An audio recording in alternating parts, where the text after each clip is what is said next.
الله أكبر الله أكبر الله أكبر بسم الله الرحمن الرحيم. الحمد لله رب العالمين، والصلاة والسلام على أشرف المرسلين محمد وعلى آله وصحبه أجمعين. رب اشرح لي صدري ويسر لي أمري واحلل عقدة من لساني يفقه قولي. السلام عليكم ورحمة الله وبركاته.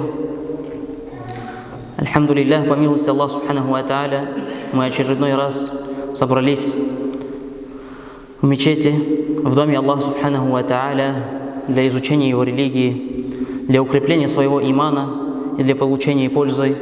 И пусть Аллах Субханаху ва Тааля покажет нам истину истиной и поможет нам последовать за ней. И прошу Аллаха Субханаху ва Тааля, чтобы Он нам показал ложь ложью и предостерег нас от нее.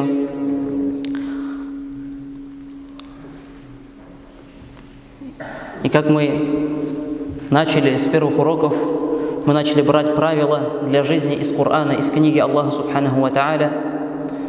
И на первых уроках мы затронули тему, что такое книга Аллаха Субханаху ва Тааля, что такое Коран и чем он является в нашей жизни.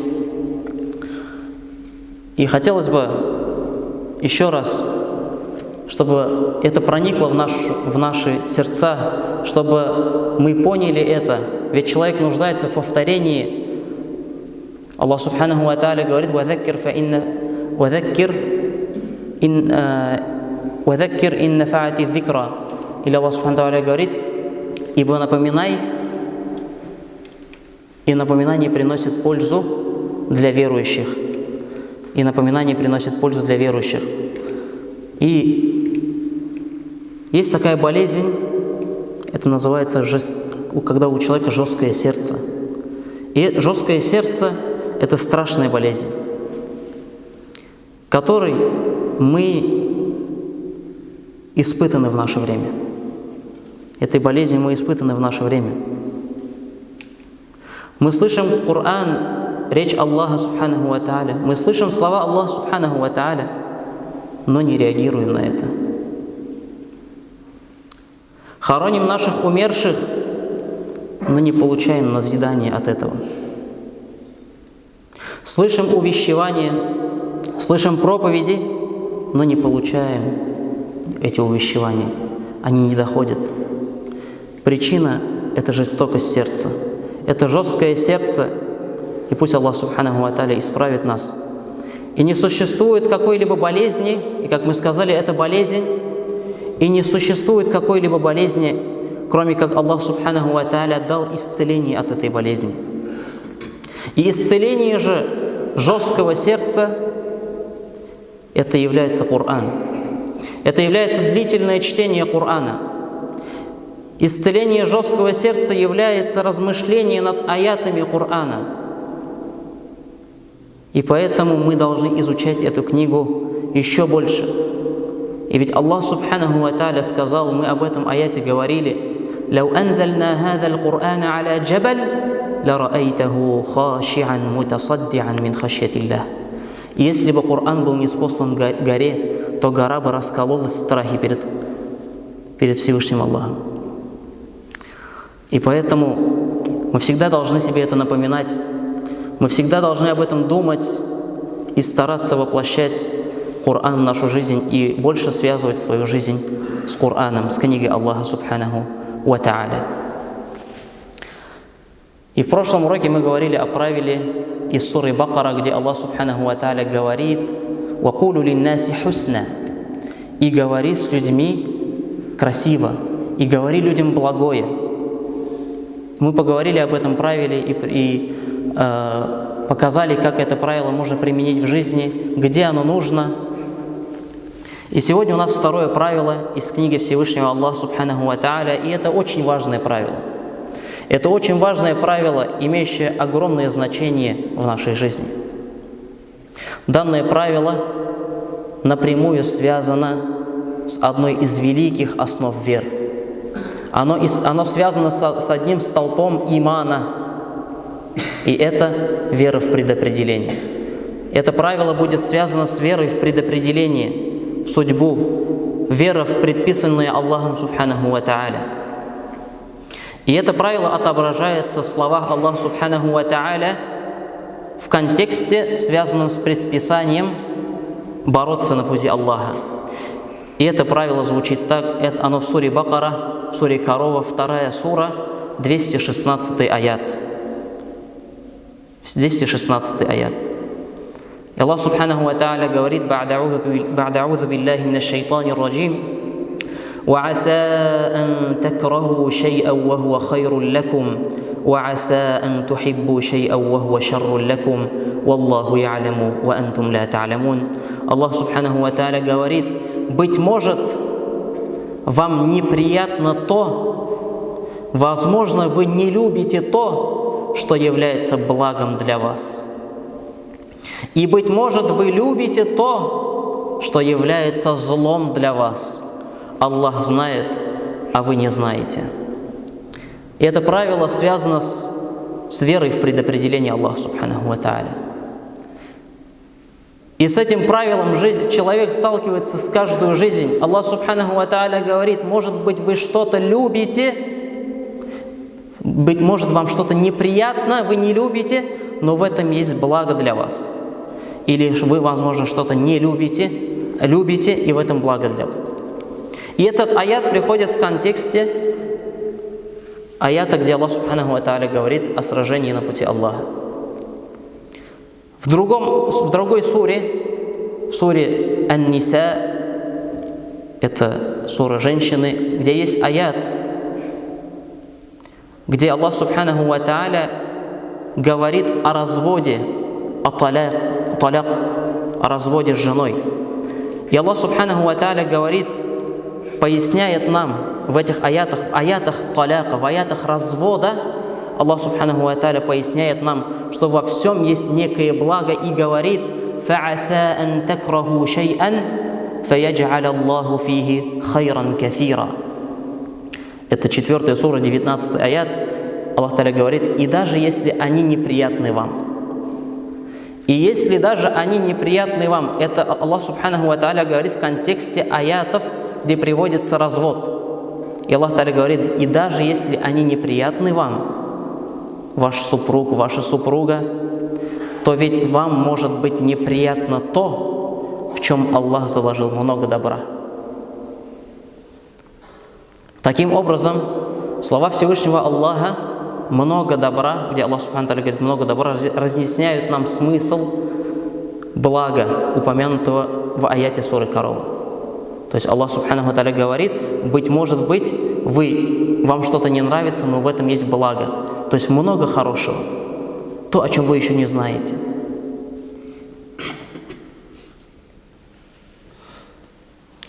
И суть этого правила заключается в следующем. Иногда в жизни человека случаются всевозможные неприятности. Человек всегда сталкивается с какими-то трудностями, неприятностями, некрасивыми, нехорошими ситуациями, испытаниями. И Аллах Субханаху ва Тааля говорит про эти испытания: وَلَنَبْلُوَنَّكُمْ بِشَيْءٍ مِّنَ الْخَوْفِ وَالْجُوعِ وَنَقْصٍ مِّنَ الْأَمْوَالِ. И мы непременно испытаем вас страхом каким-либо, голодом, уменьшением ваших имуществ, уменьшением ваших посевов и тем, что будем забирать души родных, близких. И Аллах Тааля испытывает. И человек с этим всегда сталкивается. И вследствие этих испытаний человек начинает унывать, человек начинает грустить, печалиться. И человек думает, что вот это случившееся событие, которое с ним произошло, оно разбило его жизнь, а его каким-то мечтам уже не суждено сбыться. Человек уже отчаивается. Но оказывается так, в итоге оказывается так, что произошедшее, вот то, что произошло, вот это какая-то трудность, какая-то беда или какой-то случай, который тебе не понравился, это оборачивается для тебя благом. Справедливо и обратное положение. По-другому этот аят можно сказать. Сколько людей, сколько из нас, не щадя своих сил, своего времени, своего имущества, жертвуя ради достижения какой-либо цели, жертвуем самым ценным ради достижения какой-либо цели в этом мире, стремясь к чему-то, в чем, на наш взгляд, есть хорошее, в чем, на наш взгляд, есть для нас какая-то выгода. На наш взгляд, мы сделаем себе хорошо, это хорошее для нас. Но в конце концов, неожиданно, это переворачивается в обратную. То есть наши ожидания не оправдываются. Мы не достигаем того, мы думали, это будет нам хорошо, мы стараемся, вкладываемся в это, но в итоге не получается. То есть мы думали, что это нам хорошо выйдет, хорошо будет это. Но достигнув этой цели, мы понимаем, что оказывается нет. И Аллах Та'аля говорит, возможно, вы любите то, в чем есть зло для вас, и, возможно, вам неприятно то, в чем есть добро для вас. Если мы поразмыслим над этими аятами, приведенными выше, то обнаружим, что в первом аяте, где речь идет о предписании вести борьбу на пути Аллаха, говорится о телесной, физической боли. Это трудно. Это трудно. Человек покидает свою семью, оставляет свое имущество, своих детей и уходит в какую-то другую местность. Вспомнив жизнь сподвижников, рады Аллаху анхум, они оставляли свои семьи, они оставляли свои имущества и уходили на борьбу на пути Аллаха. Это было трудно, это было тяжело. Кто-то, возможно, не хотел оставлять семью. Душа не желала оставлять семью. Он не хотел отлучаться от родных. Но Аллах Та'аля говорит, возможно, вам есть в этом благо, вы не знаете просто. Аят о разводе с женой подразумевает, что здесь речь идет о душевной боли. Человеку неспокойно с этим человеком. Человек как-то себя некомфортно чувствует с этим человеком. Человек как-то у него внутри какое-то неприятное ощущение к этому человеку, да? Но опять-таки, ты не знаешь, в чем тебе благо. И первый аят говорит об одном из видов поклонения Аллаху. Первый аят говорит о поклонении Аллаху, о поклонениях. То есть, пример, вставать на утренний намаз. Вставать на утренний намаз. Многим легко? Нет, многим это трудно. Будильник звенит, ты тянешься к телефону, смотришь, понимаешь, что утренний намаз, у тебя душа твоя, твой нафс не хочет вставать, он еще хочет спать. Ты не хочешь вставать, ты лег поздно, но что? Ты понимаешь, что хоть я и хочу другого, я хочу спать, я не хочу вставать, но в этом есть благо, чтобы встать. И любое другое поклонение. Ураза человек держит. Летом у нас жарко, пить хочется, трудно, душе трудно, телу трудно, тяжело, испытывает какие-то трудности, некомфортно становится, но в этом благо для нас. И второй аят касается, который Аллах Субханаху Тааля привел аят, в аяте, связанный с разводом, привел это же правило, и это касается бытовых взаимоотношений людей. Взаимоотношения с женой. Возможно, тебе не нравится, но ты не знаешь, где Аллах Субханаху Тааля тебе благо заложил. И как один из праведных предшественников, у него была жена очень строптивая, которая не слушалась его, которая всегда были проблемы с ней у него. И даже ученики этого человека говорили ему, почему ты не разведешь эту жену свою? То есть они видели, насколько жена к нему, как с ним жена относится, и говорили ему, почему ты ее не разведешь? И он сказал, во-первых, возможно, это Аллах Субханаху, он сказал, возможно, Аллах Субханаху ва Тааля дал мне это испытание. возможно, это мое испытание в этом мире. И я боюсь, что если я откажусь от этого сейчас, что Аллах Субханаху Тааля может меня испытать еще большим испытанием. Лучше я это буду терпеть, он сказал. Потому что ты не знаешь, вроде да, какая-то плохая жена, не слушается, можно развести. Но он сказал, я могу развести, но я не знаю, возможно, это мое испытание в этом мире, которое Аллах Тааля меня испытывает. Но если я разведу, я боюсь, что Аллах Тааля может испытать меня худшим испытанием, хуже, чем это. И поэтому я потерплю. И второе, он сказал, я боюсь, что если я разведу ее, и на ней кто-то женится, и он будет мучиться из-за нее.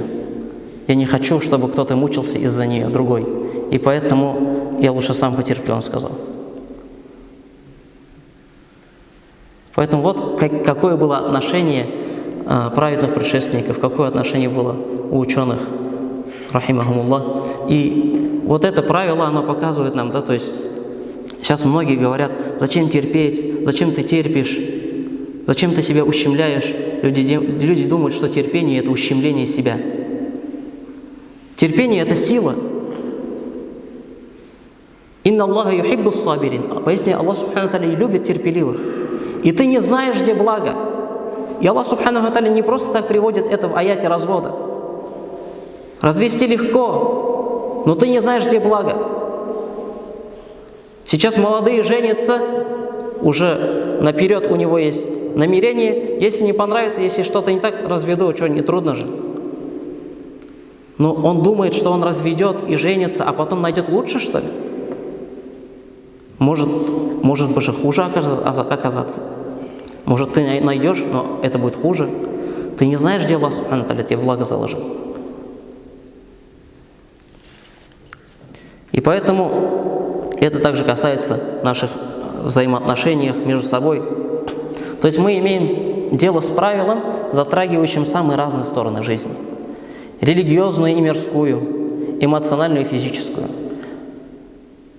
А вообще вот эти все вещи, то есть проблемы, трудности, это является неотъемлемой частью нашей жизни.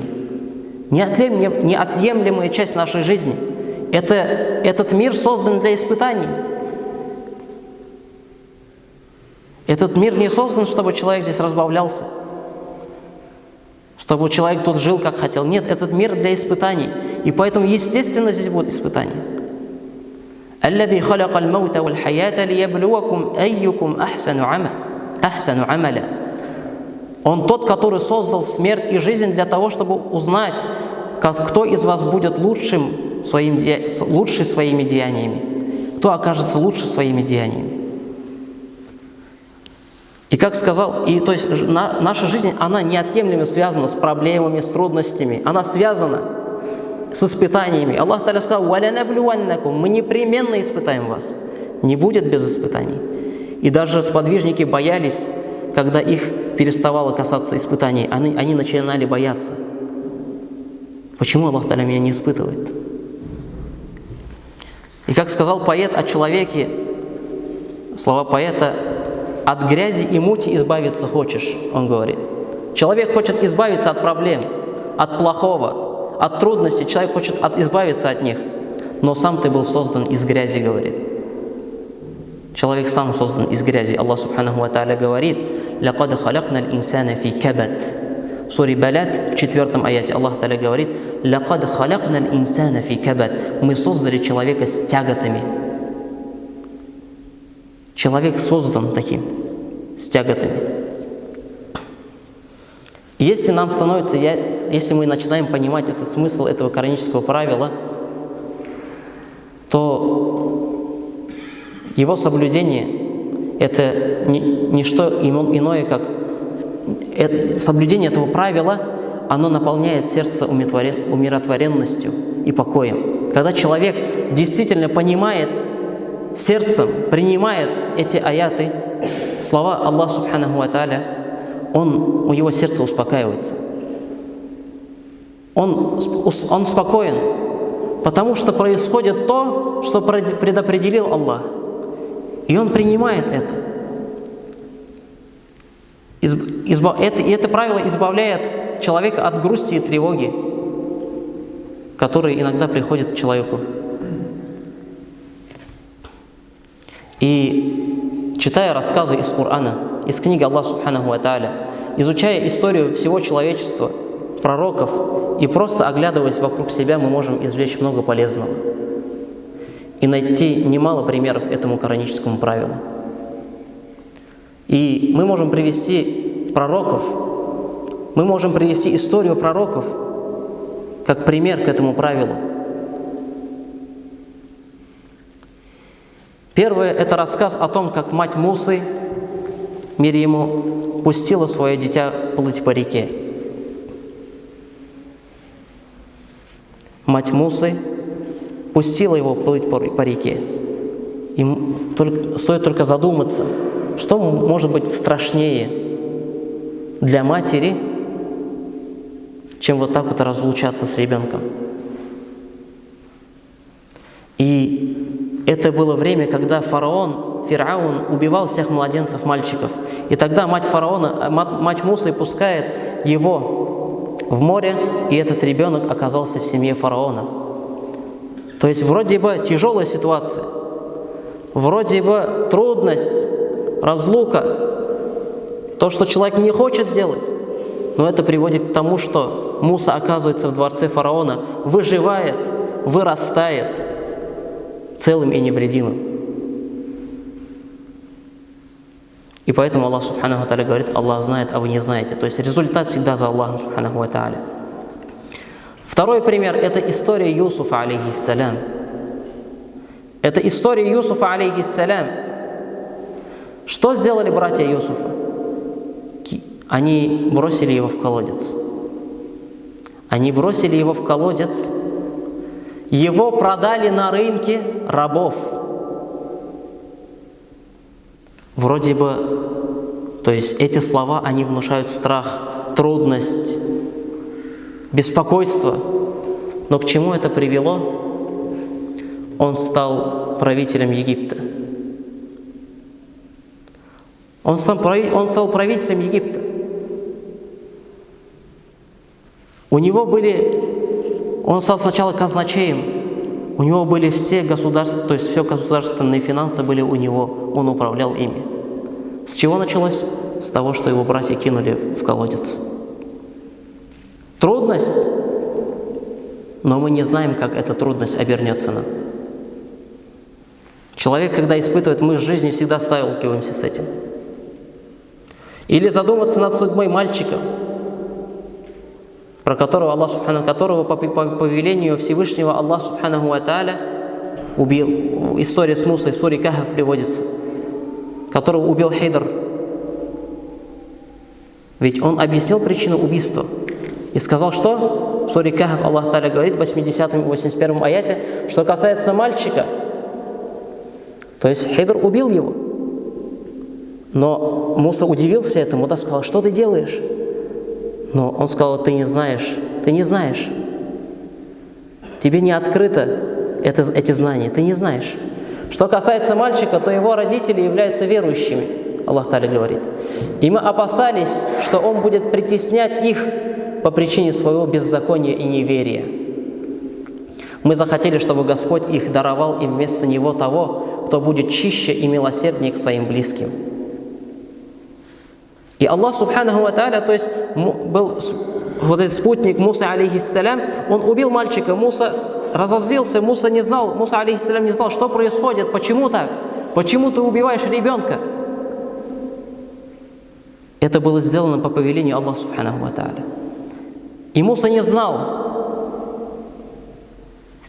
И что? И эти родители этого мальчика были очень верующими людьми. А мальчик, он вырос бы и стал притеснителем, он бы притеснял их. И поэтому его убил этот человек, Хидр. И что? И Аллах Тааля даровал этим людям того, кто будет чище и милосерднее. То есть лучшее даровал Аллах Тааля. И в любой своей проблеме, когда ты что-то теряешь в этом мире, когда Аллах Субханаху ва Тааля чего-то тебя лишает, задумайся. Может, Аллах Субханаху ва Тааля хочет тебя заменить лучшим. Тебе это кажется проблемой, ты потерял что-то, ты чего-то лишился. Но может Аллах Тааля хочет вернуть тебе лучшим.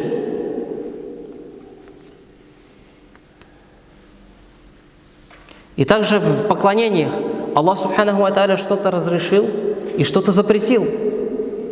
Потому что Он знает, «Валлаху я'ляму ва антум ля та'лямун», потому что Аллах Тааля знает, а вы не знаете, что для нас хорошо. Аллах Тааля что-то запретил нам в этом мире делать, а что-то приказал делать. Потому что то, что приказал Он нам делать, это во благо нам, а то, что Он запретил нам, это во вред нам. А человек, к сожалению, начинает делать так, как он хочет. Иногда разрешает себе запретное, иногда не делает то, что ему повелено, и лишается милости Аллаха. И мы должны строить свою жизнь на основе религии Аллаха Субханаху ва Тааля, потому что это лучшее, это самое лучшее, это самое благое. Но, к сожалению, то есть у нас все материальное мышление. Когда мы теряем что-то, деньги, в аварию попал, машина разбилась, мы начинаем огорчаться и так далее. Но ведь Аллах Субханаху ва Тааля может заменить нам лучший. Также пример развода, пример с женой. Возможно, Аллах Субханаху ва Тааля заложил тебе благо в этом. Или Аллах Субханаху ва Тааля говорит в суре Джум'а: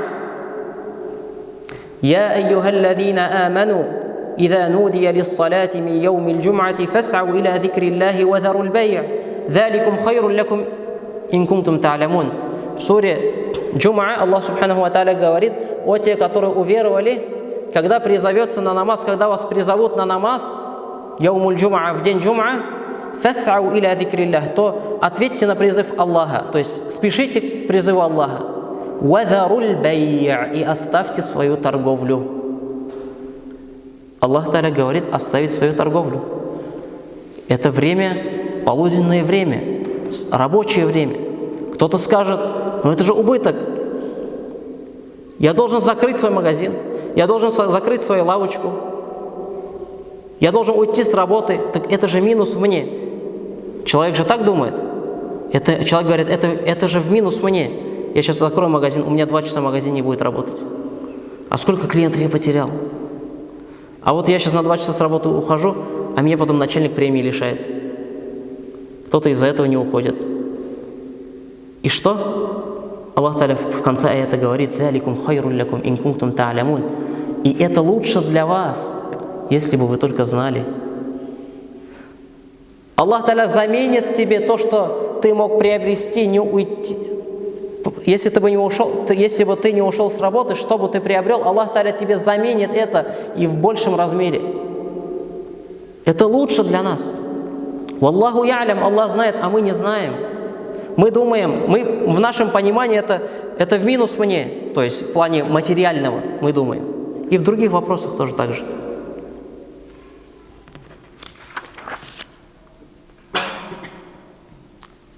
Или история из Корана также, история с Аишей, радийаллаху анха.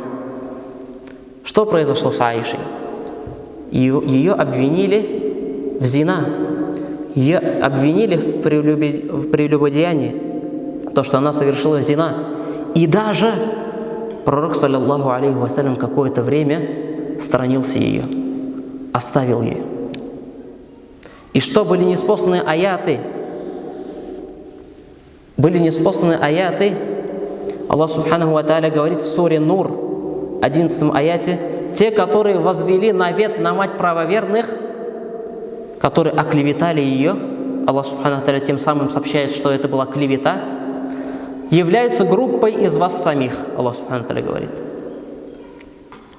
И Аллах Тааля в продолжении аята говорит: не считайте это злом для вас.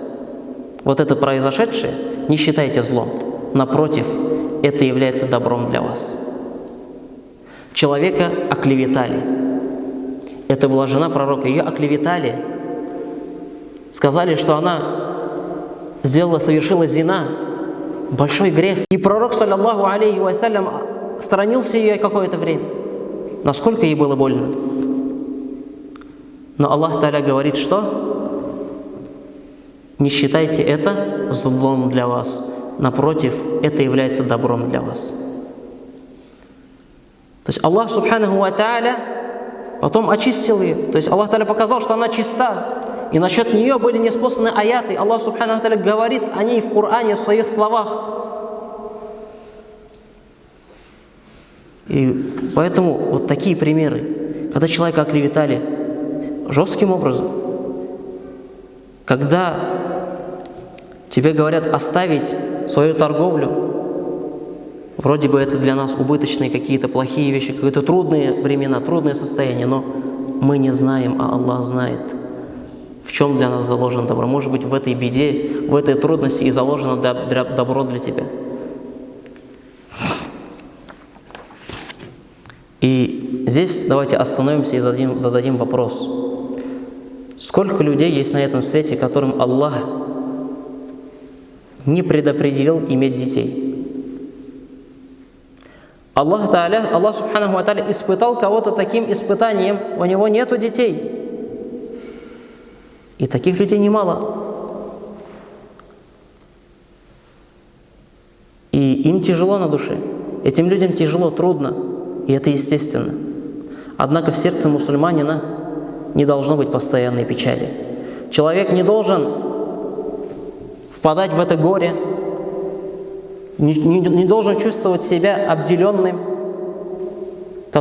Не должны быть такие чувства у человека, которые потом ему препятствуют жить. Если бы лишенные радости иметь детей люди задумались над этим аятом. И не только этой проблемы, другие какие-то проблемы есть у тебя. Задумайся над этим аятом. Почему Аллах Субханаху ва Тааля тебе не дает это? И этот аят служит изгнанием печали, которая в сердце этого человека. И если бы эти люди посмотрели на свою судьбу сквозь призму заботы и милосердия, помня о том, что, быть может, Всевышний Аллах не дал им ребенка из милости к ним. Может, Аллах Тааля не дал тебе ребенка, потому что Он милостив к тебе.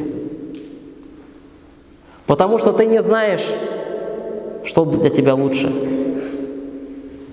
А Аллах знает. Разве это исключено? Неужели не может быть такого, чтобы ребенок мог принести боль и страдания своим родителям?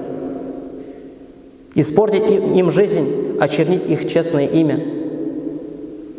Как в аяте в суре Кахф Аллах Тааля говорит, которого убил Хидр. Почему он его убил? Потому что этот ребенок принес бы трудности своим родителям. И поэтому пусть каждый, у кого есть какая-то проблема, какая-то болезнь, какая-то невзгода, трудность, Аллах Тааля лишил чего-то, например, детей, пусть задумается над этим аятом. Почему Аллах Субханаху ва Тааля лишил от тебя этого? Возможно, в этом тебе благо. Может быть, в этом тебе благо, то, что Аллах Тааля не дал тебе ребенка. Может быть, если Аллах Тааля дал бы тебе ребенка, тебе было бы намного труднее, чем когда его нету. Поэтому каждый должен задуматься.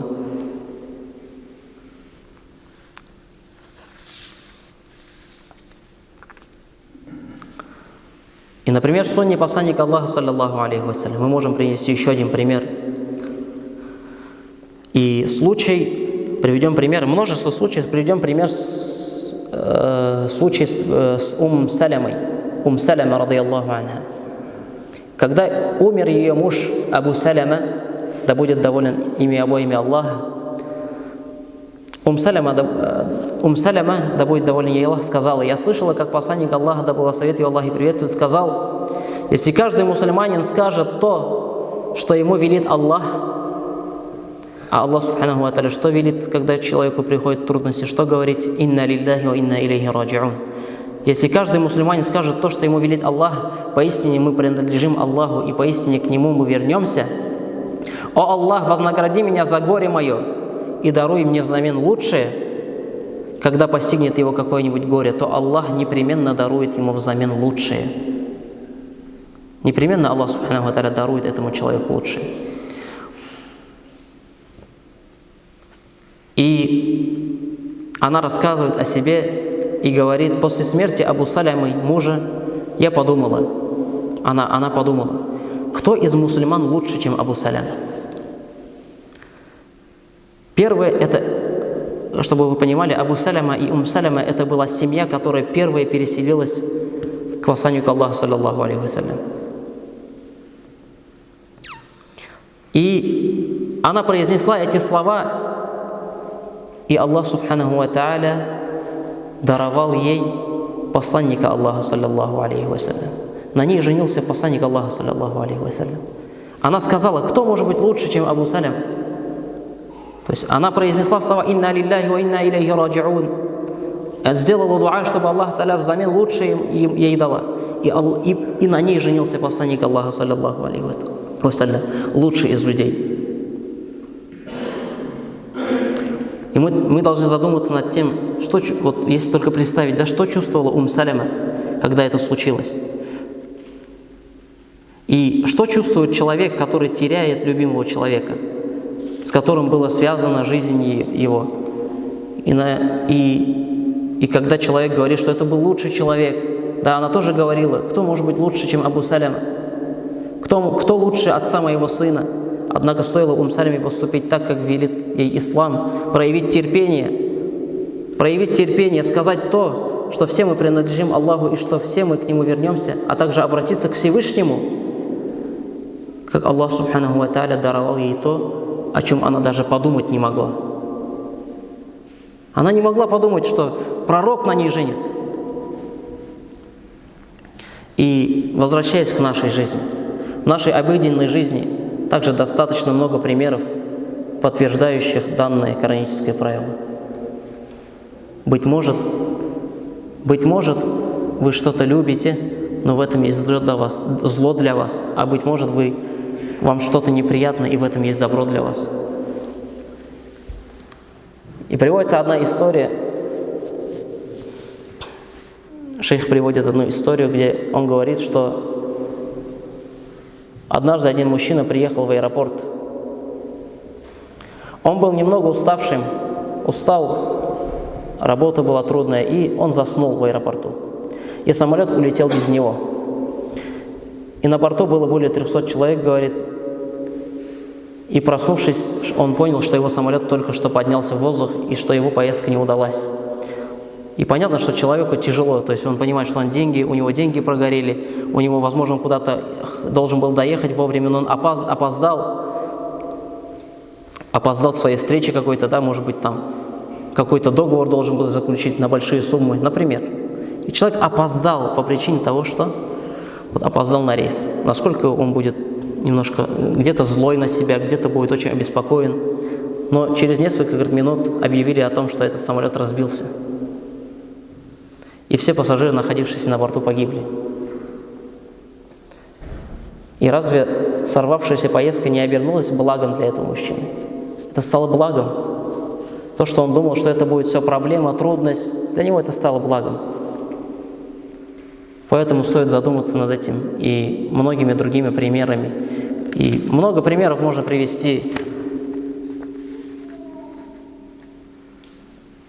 И вот из суры Фаджр Аллах субханаху ва тааля приводит слова человека: فَأَمَّا الْإِنسَانُ إِذَا مَا ابْتَلَاهُ رَبُّهُ فَأَكْرَمَهُ وَنَعَّمَهُ فَيَقُولُ رَبِّي أَكْرَمَنِ. И когда человеку Аллах субханаху ва тааля дарует свои блага, وَأَكْرَمَهُ, когда Аллах субханаху ва тааля дает ему почет, дает ему ни'маты, блага, فَيَقُولُ رَبِّي أَكْرَمَنِ, человек говорит: Господь меня почтил, одарил меня Господь. وَأَمَّا إِذَا مَا ابْتَلَاهُ فَقَدَرَ عَلَيْهِ رِزْقَهُ, а когда Аллах субхану ва тааля какое-то дает испытание, فَقَدَرَ عَلَيْهِ رِزْقَهُ, и уменьшает его пропитание, فَيَقُولُ رَبِّي أَهَانَنِ, и человек начинает говорить, что Господь меня наказал. Господь меня наказал, оставил меня. Но нет. Аллах субхану ва тааля «Калля», Аллах тааля говорит. Нет, говорит Аллах тааля. Наоборот. То есть, если человек живет хорошо, если Аллах субханаху ва тааля его облагодетельствовал, если у него нет проблем, если он все хорошо живет, у него все хорошо, это не значит, что Аллах тааля его любит. Или не любит. И также, если человек, Аллах субханаху ва тааля, ему трудности дал, испытания дал, ему трудно в жизни, у него всегда какие-то испытания, это не значит, что Аллах тааля его не любит. Мы не должны с этого вывод делать. Мы не знаем, где для нас благо. В богатстве или бедности, в трудности или в легкой жизни. Мы не знаем. И нашей целью должно быть, это, чтобы мы делали все правильно, в соответствии с Кораном, в соответствии с религией Аллаха Субханаху ва Тааля. А результат от Аллаха, возможно, будет хороший результат, возможно, будет станет легко, возможно, придут какие-то испытания. Но главное, чтобы мы сделали все правильно. И также примеры можно привести этому правилу.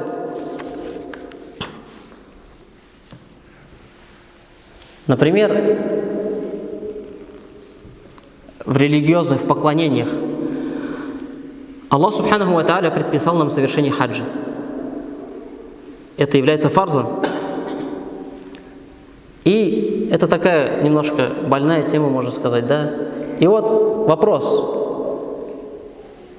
Женщина едет одна совершать хадж или умру. Едет хадж или умру. Женщина, вот, например, у женщины есть деньги, и она говорит, я хочу поехать на умру. Но у нее нету махрама, у нее нету того близкого человека, мужчины, который будет сопровождать ее.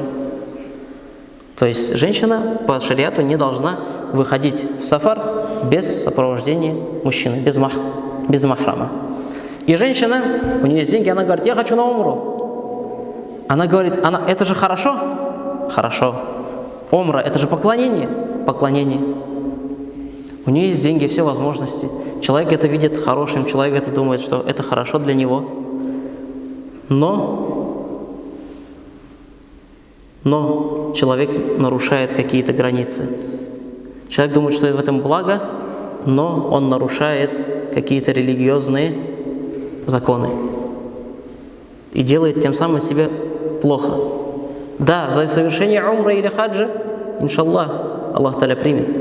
Иншаллах, это засчитается. Но и грех тоже будет. Человек вроде думает, это хорошо, но это может быть наоборот оказаться.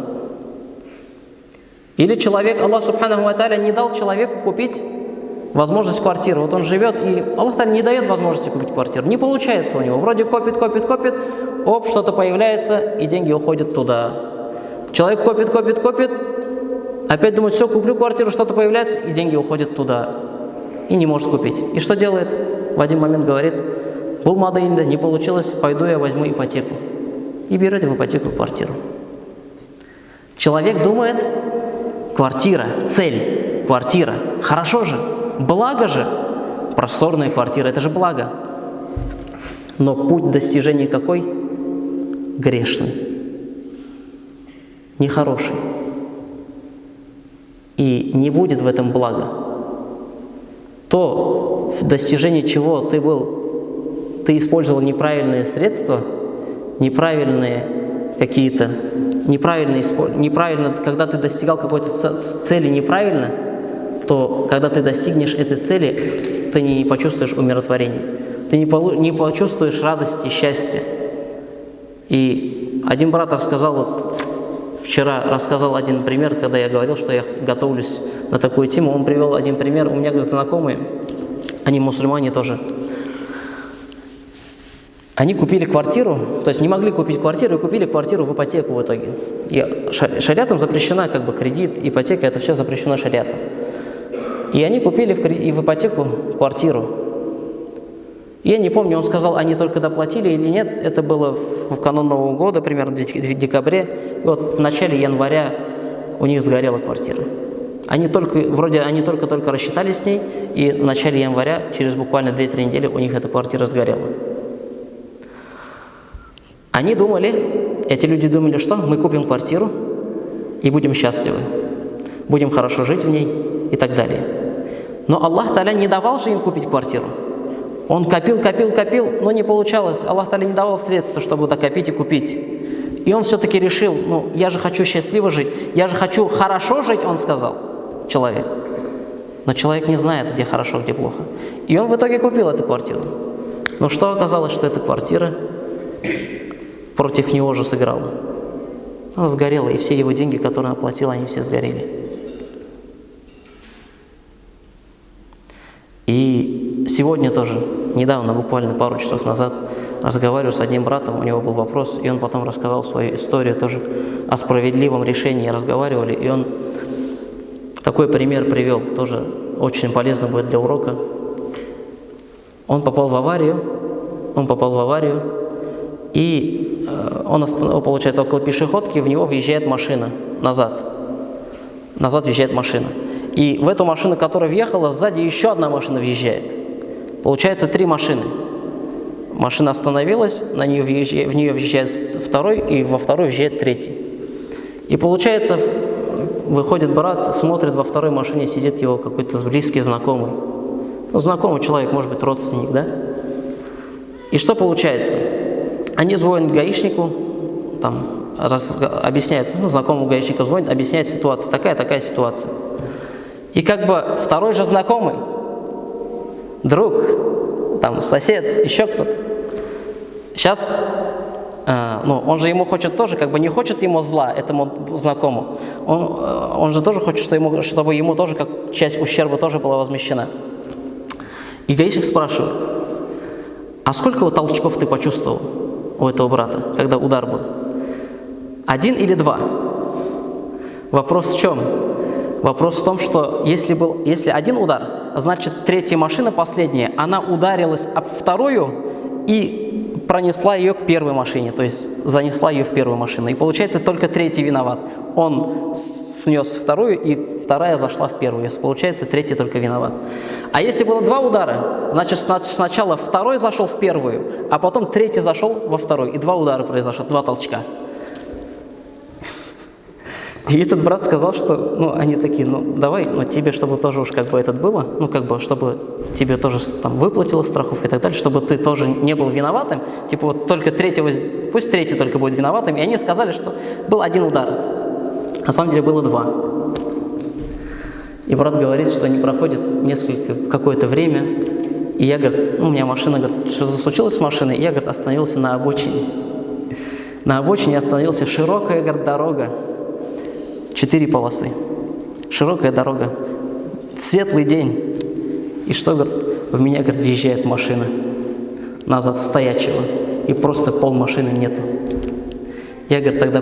И он рассказывает, я, говорит, понял тогда, что та несправедливость, которую тогда я совершил, вроде бы он же думал, что он помогает своему близкому другу, своему родственнику помочь, как бы, да, давай сделаем, давай скажем, что 1 удар был, и вот 3-й только виноват.